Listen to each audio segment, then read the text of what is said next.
जय जिनेंद्र। कहते हैं कि सत्य और ईमानदारी का मूल्य समय आने पर स्वयं साबित हो जाता है।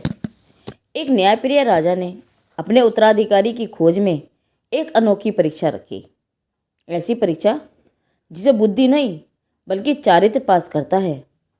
आज की इस प्रेरणादायक कहानी में जानिए कैसे सैकड़ों में से एक व्यक्ति सच्चाई की कसौटी पर खरा उतरा और क्यों बना वह राज्य का अगला राजा। बहुत समय पुरानी बात है।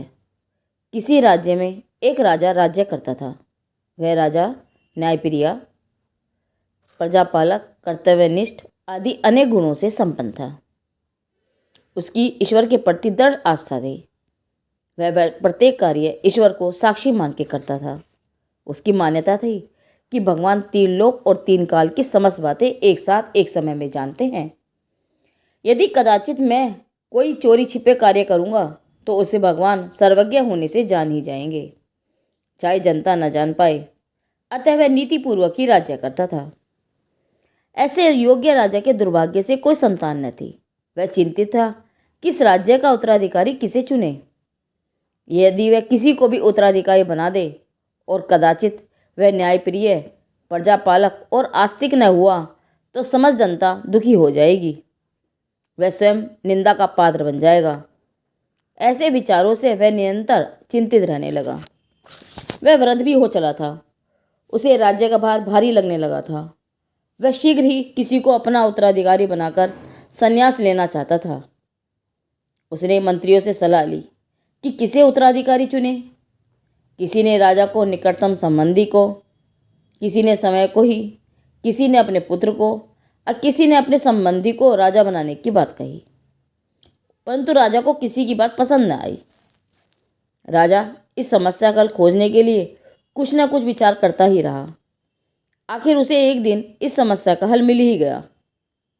राजा ने अपने समस्त राज्य में घोषणा करा दी कि जो भी राजा बनना चाहता है वह अपना नाम 1 सप्ताह के अंदर भेज दे। 1 सप्ताह में सैकड़ों उम्मीदवारों के नाम राजा के पास पहुंच गए। राजा ने उन सबको आमंत्रित किया और उन सबकी परीक्षा ली। राजा ने सबको आधे आधे फुट की एक एक लकड़ी दे दी और कहा, तुम इसे ऐसी जगह जाकर इस लकड़ी के 2 टुकड़े करके ले आओ जहाँ लकड़ी के 2 टुकड़े होते हुए कोई ना देखता हो। मैं इसी परीक्षा के आधार पर ही अपने उत्तराधिकारी का चयन करूँगा। सब लकड़ी को तोड़ने के लिए तितर बितर हो गए। कोई एकांत कमरे में जाकर, कोई कोने में जाकर, कोई एकदम शांत एकांत जगह जाकर लकड़ी को तोड़कर शीघ्र ही ले आए। सबने राजा को टुकड़े दिखा दिए, परंतु उन सब में से एक व्यक्ति नहीं लौटा था। जब उसे काफ़ी देर हो गई, सूर्यास्त भी होने वाला था, परंतु वह नहीं लौटा, तो सबने निवेदन किया, राजा साहब, आप शीघ्र ही उत्तराधिकारी की घोषणा कर दें। राजा ने कहा, अभी एक व्यक्ति का आना शेष है, उसके आ जाने पर ही घोषणा करूँगा। तब सब कहने लगे कि वह आता तो कभी का आ जाता, अब वह नहीं आएगा, आप तो घोषणा कर दो। राजा ने उनकी बात अस्वीकार कर दी और कहा, उसके आने पर ही घोषणा करूँगा। ऐसी चर्चा चल ही रही थी कि उसका आगमन हो गया। उसने राजा को वह लकड़ी बिना तोड़े ही ज्यों की त्यों वापस थमा दी। सबने आश्चर्य करते हुए उसकी हंसी उड़ाई। यह इतनी सी लकड़ी को तो तोड़ न सका तो राजा बनने चला है। राजा ने मन में यह निश्चय कर लिया था कि यही राजा बनने योग्य है। फिर भी उसकी सच्ची परीक्षा के लिए तेज स्वर में कहा, जब तुम इतने समय में इतनी सी लकड़ी नहीं तोड़ पाए तब तुम राज्य क्या संभालोगे। ये देखो, ये सब के सब कितने बुद्धिमान हैं, शीघ्र ही लकड़ी के 2 टुकड़े करके ले आए। उस व्यक्ति ने अत्यंत विनम्र शब्दों में कहा, हे राजा साहब, आपने यदि लकड़ी के 2 टुकड़े ही करने को कहते तो मैं उसी क्षण करके दे देता, पर आपने यह कहा था कि इस लकड़ी के 2 टुकड़े ऐसी जगह जाकर करके लाओ जहाँ इसके टुकड़े करते हुए कोई न देखे। मैं अनेक गांव, नगर, जंगल में गया, पर कोई भी ऐसी स्थान न मिला जहाँ उसको तोड़ते हुए कोई दिखता न हो। जहाँ भी तोड़ता वहाँ कोई मनुष्य या पशु भले न देखता हो, परंतु वहाँ मैं स्वयं या भगवान सर्वज्ञ तो देख ही रहे थे।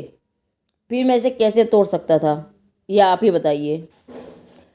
राजा ने उसका कोई प्रत्युत्तर नहीं दिया और कहा, आज रात्रि हो चली है, सभी अपने अपने घर जाओ।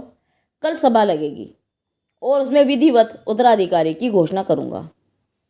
आप में से ही कोई किसी को उत्तराधिकारी बनना है। सब अपने अपने घर चले गए।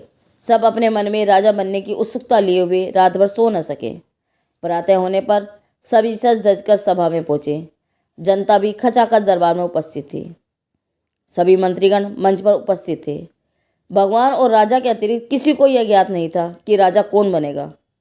कुछ ही देर में राजा मंच पर उपस्थित हुआ। उसने आते ही उस व्यक्ति को बुलाया जो बिना लकड़ी तोड़े ही वापस आ गया था। वह व्यक्ति मंच पर पहुंचा। राजा ने अपना मुकुट उसके मस्तक पर लगाया, उसे राज सिंहासन में बैठाकर उसका राज तिलक कर दिया और उसे अपना उत्तराधिकारी बनने की घोषणा कर दी। सभी दांतों तले उंगली चबाने लगे, यहाँ तक कि उत्तराधिकारी भी। वह हैरत में पड़ गया कि मुझे राजा कल क्या कह रहे थे और आज ये क्या कर रहे हैं। आखिर में उससे रहा न गया। उसने समस्त जनता के समक्ष राजा से यह प्रश्न किया, आपने उन सबको राजा ने बनाकर मुझे ही क्यों राजा बनाया? राजा ने कहा, तुम इस योग्य हो।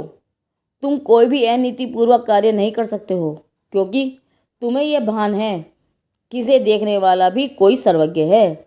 से सबको राजा इसलिए नहीं बनाया कि वे सर्वज्ञ को नहीं जानते हैं, अतः कोई भी अनीतिपूर्वक कार्य करने में उन्हें संकोच नहीं होगा। सबको राजा की बात बहुत पसंद आई। राजा ने यह सच्चा परीक्षण किया था।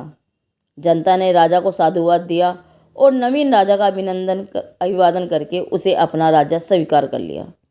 अब जनता को पूर्ववत ही प्रजापालक आस्तिक राजा मिल गया था और समस्त जनता खुश थी। यह कहानी हमें सिखाती है कि नेतृत्व केवल बुद्धिमानी से नहीं बल्कि चरित्र, सत्य और ईश्वर विश्वास से भी बनता है। सच्चे उत्तराधिकारी की यह कहानी जैन धर्म की कहानियाँ भाग 18 से ली गई है। जिनदेव की वाणी आगम वाणी।